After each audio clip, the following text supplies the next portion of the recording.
За боловсролын тогтолцоо ч манай хэрэг гадна дотны бүхэл төрслөгийг судалсан байгаа шүү дээ. Социалист нийгмийн үеийн манай тогтолцоо бол муу байгаагүй, боловсролын систем маш сайн байсан. Дээрээс нь энэ жилийн зах зээлийн нийгэмд бусад хөгжингүй орнуудын боловсролын тогтолцооны сайн зүйлийг нэлээд авсан. Гэхдээ цоохорлоод энэ тогтвортой хөгжлийн бодлого яваагүйгээс болоод өнөөдөр боловсролын тогтолцоо үндсэндээ уналтанд орсон.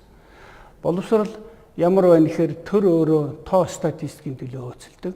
Одоо Монголын хүн ам нийтээрээ бичиг үсэг тайлагдсан 50-60% дээд боловсролтой ч гэдэм үү ийм тооны төлөө хөөцөлдөг. За сургуулиуд нь бол зөвхөн одоо мөнгө оршин тогтохын төлөө, цалингаа тавихын төлөө нэг иймэрхүү. Суралцагчид нь бол гэрчлэгээ диплом олж авах. Ердөө ийм хуурмаг тогтолцоод. Тэгэхээр энэ тогтолцоо бол эргээд нийгмийн одоо шин захиалгад нийцсэн ийм төлөвлөлтөй, чиглүүлэгтэй болох ийм зайлшгүй шаардлага байна. Тэгэхээр тэр энэ туршлага судлахаас гадна үндэсний онцлог гэж байна. Үндэсний онцлог.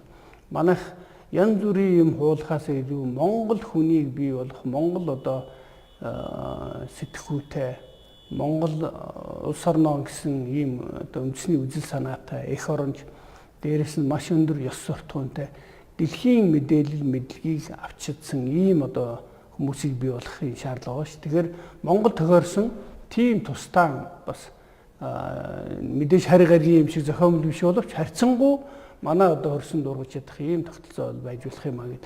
Энэ чиглэлээр үндэсний ардчилсан нам саяхан нэг хэлэлцүүлэг хийсэн. Улс төрийн нам энэ боловсролын салбарын шинжилгээ ухааны улсуудтай нийлээд тэгэхээр бид бол илүү одоо солонгон боловсролын систем рүү явах хэрэгтэй. Тэгхийн тэгжээж Монгол хүнийг амжиргаатай тэгээд авиас чадвар дээр нь суурилжээж дагуу монголчуудыг бүтээнэ гэдэг ингээд ийм хэлэлцүүлэг хийгээд бас олон нийтийн мэдээллийн хэрэгслэр түгээж байгаа. Тэгэхэд одоо бас талархаж байна. Та нар их сурхийн мэдээлэл судалгаа сайтын юм байна. Энд ингээд гарчгийг гаргацсан байгаад талархаж байна.